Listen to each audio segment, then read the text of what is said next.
आहे.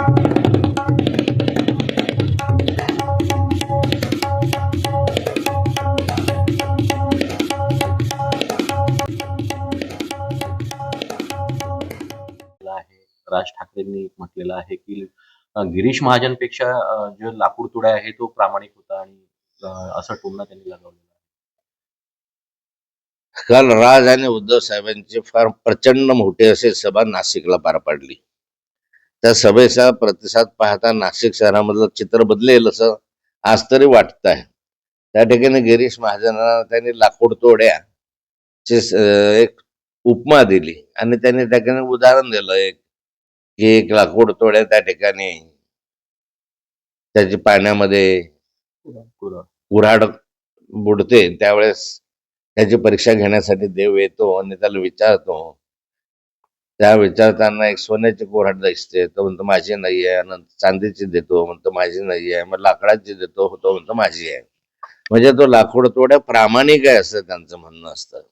त्या लाकूड तोड्यापेक्षा गिरीश महाजन अप्रामाणिक आहे अशा स्वरूपाचा त्यांनी या ठिकाणी लाकूड तोड्या म्हणून गिरीश महाजनांचा उल्लेख केलेला दिसतोय. लाकूड तोड्या बळा होता, मात्र यांनी अनेक कार्यकर्ते या ठिकाणी छाटले असंही ते म्हटलेले. ही वस्तुस्थिती आहे त्या ठिकाणी. सर्वत्र आपण पाहतोय कार्यकर्ते जे आहेत वर्षानुवर्षे काम करणारे कार्यकर्ते जे आहेत ते सतत उचलत आहे आणि ज्या छातीवर उभे होत्या त्यांच्या किंवा जे त्यांनाच या ठिकाणी विरोध करत होते त्यांना तिकीट दिलेले आहे. त्यामुळे सर्वसाधारणपणे जो प्रामाणिक कार्यकर्ता आहे तो त्या ठिकाणी नाराज आहे आणि त्यामुळे ज्या ठिकाणी असं दिसत आहे की ज्या प्रामाणिक कार्यकर्त्याचे तिकीट कापले, जसे लाकडं कापायला घेतले तसे कार्यकर्त्यांचे तिकीट कापले.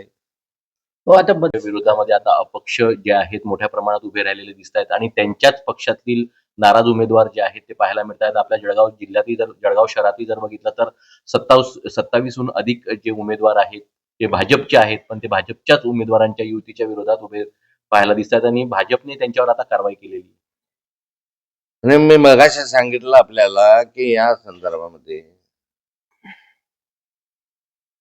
भारतीय जनता पार्टीने बाहेरच्यांना तिकीट दिले आणि आपल्यामध्ये वर्षानुवर्ष काम करणाऱ्यांना तिकीट दिलं नाही म्हणून नाराज होऊन त्यांनी या ठिकाणी अपक्ष म्हणून उमेदवारी काही ठिकाणी घेतलेली दिसते आहे. असं चित्र असू शकतं यावेळेस पुढच्या या निवडणुकीमध्ये. मी सांगितल्याप्रमाणे की भारतीय जनता पार्टीपेक्षा किंवा महायुतीपेक्षा बंडखोर किंवा अपक्ष आमदारांना लोक प्राधान्य देतील आणि महाविकास आघाडी बरोबर त्यांनाही ते निवडून देतील.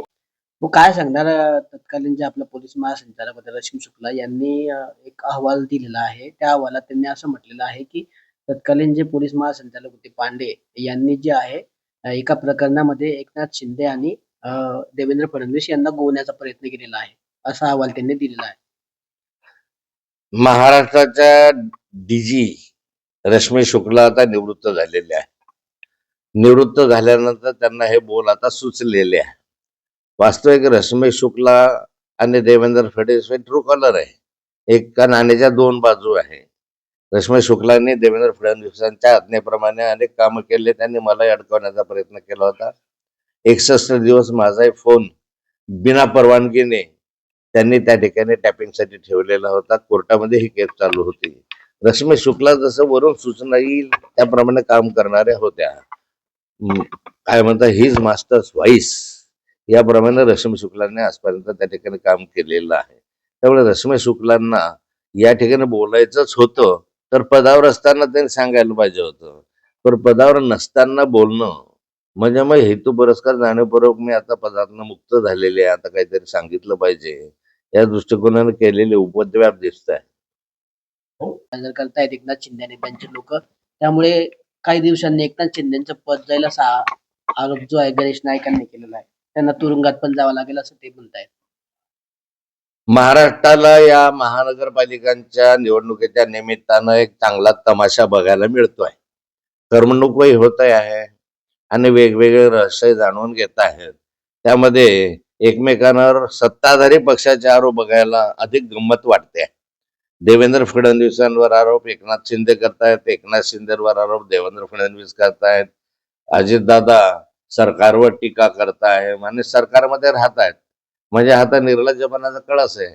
तुम्ही एकमेकांच्या विरोधामध्ये इतक्या भानगडी करतात, इतके बोलतात आणि परत सत्तेसाठी जसं गुळाला मुंगळा चिकटून राहतो तसे तुम्ही राहतात. याचा काही अर्थ नाही आहे. या लोकांनी आता या ठिकाणी आपलं सगळंच सगळं जे त्याला म्हणतोय हे की संस्कार संस्कृती सोडून दिलेले आहे. व मुंबईमध्ये जे आहे त्या महापालिकेवर बदलापूर मधला अत्याचार प्रकरणातला आरोपी आहे त्याला भाजपने स्वीकृत नगरसेवक म्हणून घेतलेला आहे. तसं भाजप पूर्वीसारखा भाजप राहिले नाही. मी भाजपमध्ये 40-45 वर्ष काम केलेलं आहे. तो भाजप आणि या भाजपमध्ये फार मोठं अंतर आहे. त्या ठिकाणी छोटा मोठा गुन्हा केला तरी त्याला म्हणायचे काय भाजपमधून त्याला बाहेर काढा, याला तिकीट देऊ नका. परंतु आता बलात्कार केलेल्या कार्यकर्त्याला सुद्धा त्या ठिकाणी स्वीकृत सदस्य म्हणून घेतलं जातं. ही भाजपची बदलती संस्कृती आहे. नाथाभाऊवर गुन्हा दाखल झाला अँटी करप्शनच्या माध्यमातून हा याच्या संदर्भामध्ये पदाचा दुरुपयोग केला म्हणून त्या संदर्भामध्ये काय आहे ते माहित नाही. नुसता पदाचा दुरुपयोग केला किंवा काही केलं, चोरी नाही, उचक्का नाही, काही बदमाशी नाही, काही नाही, तरी नाथाभाऊला तिकीट नाकारलं. ती स्थिती आणि आताच्या स्थितीमध्ये फार अंतर आहे. आता मेरिट बदललेलं आहे भाजपचं.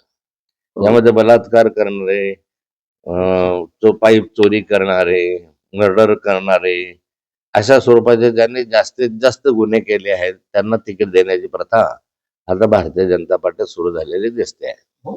त्यांची अमराठीचे मत आहेत ते मिळवण्यासाठी अमराठीचे बाहेरचे लोक आहेत त्यांचे नेते त्यांना उतरवले. अशाच एका नेत्याने काल अण्णामलई जे आहेत त्यांनी असं वक्तव्य केलं त्या ठिकाणी मुंबईमध्ये की Bombay is not Maharashtra city असं त्यांनी म्हटलंय. त्याच्यामुळे आता संतापाची लाट उसळली की बॉम्बे हा महाराष्ट्राचा भाग नाही असं त्यांनी बोलून गेले ते अण्णामलई. नाही, अण्णामलाईंना खरं या ठिकाणी मुंबई हा महाराष्ट्राचा भाग नाही असं म्हणण्याचा अधिकारच नाही. हे संतापजनक आहे. आणि या ठिकाणी येऊन आमच्या छातीवर जर असं म्हणत असतील त्याचा तीव्र शब्दात निषेध केला पाहिजे. भाऊ हिंदुत्व सांगितलं, हिंदुत्वचे विचार आम्ही आज सांगितलं, पण मात्र छत्रपती संभाजीनगरमध्ये भाजपची जी आहे एमआयएम सोबत छुपी होती, तर दुसरीकडे मुंबईमध्ये शिवसेनेने एमआयएम सोबत युती केली पाहायला मिळतंय. मग असं सांगितलं की भारतीय जनता पार्टी आता पूर्वीसारखी राहिलेली नाही. सत्तेसाठी कुणाबरोबरही जाण्याची मानसिकता आज त्यांची दिसते.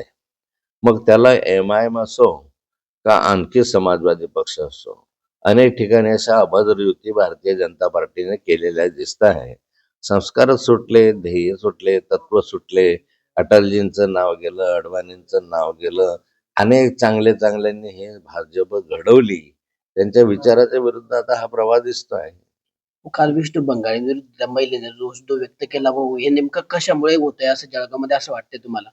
काय असतं माहिती का की जळगाव शहरामध्ये वर्षानुवर्षे काही घराण्यांमधले तेच नगरसेवक आहे. 6-6, 7-7 टर्म त्याच फॅमिली मधले नगरसेवक आहे. आणि हे असताना विष्णू भंगाळे त्याला काही अपवाद नाहीये.